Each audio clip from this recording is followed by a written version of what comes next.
तर कंपनीचा विषय निघाला तर कंपनीचं उद्घाटन ठरलं, सगळं झालं, मशीन आलं, इन्स्टॉलेशन झालं, सगळं झालं. एक डेट ठरली 16 मे 2016.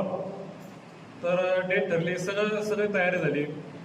4 दिवस आधी आम्ही सगळी प्रोसेस चालू केली. तर कंपनी पाण्याची तर त्यासाठी आरो असतो, तर आरो चालू केला. तर आम्ही आरो चालवला.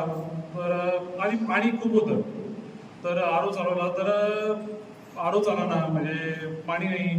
तर 4 दिवस आधी 2 तास आरो चालला, नंतर 1 तास चालला, नंतर 2 दिवस तर आधी पाणीच नाही.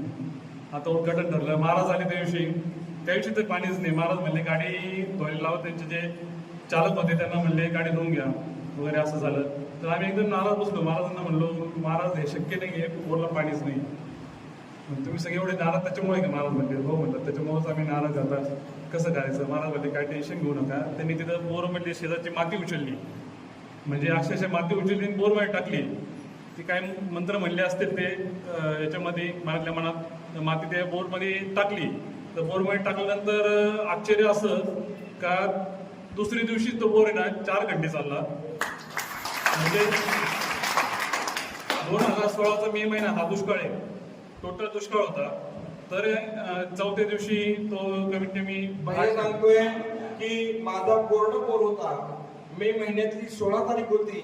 मे महिना म्हणजे प्रचंड कडक असतो, तुम्हाला सगळ्यांना माहिती आहे. आणि त्या तारखेला बोरमध्ये टिपका पण पाडायचा नव्हता, पण त्या बोरला स्पर्श केला, आशीर्वाद दिल्या त्या बोरमधून चालू पाणी झालं. आजही ते बोर 100% चालतंय. भैया वेळ कमी आहे, आपण टाळ्याच्या गजरात स्वागत करूया. धन्यवाद. गजरामध्ये स्वागत करायचं. धन्यवाद.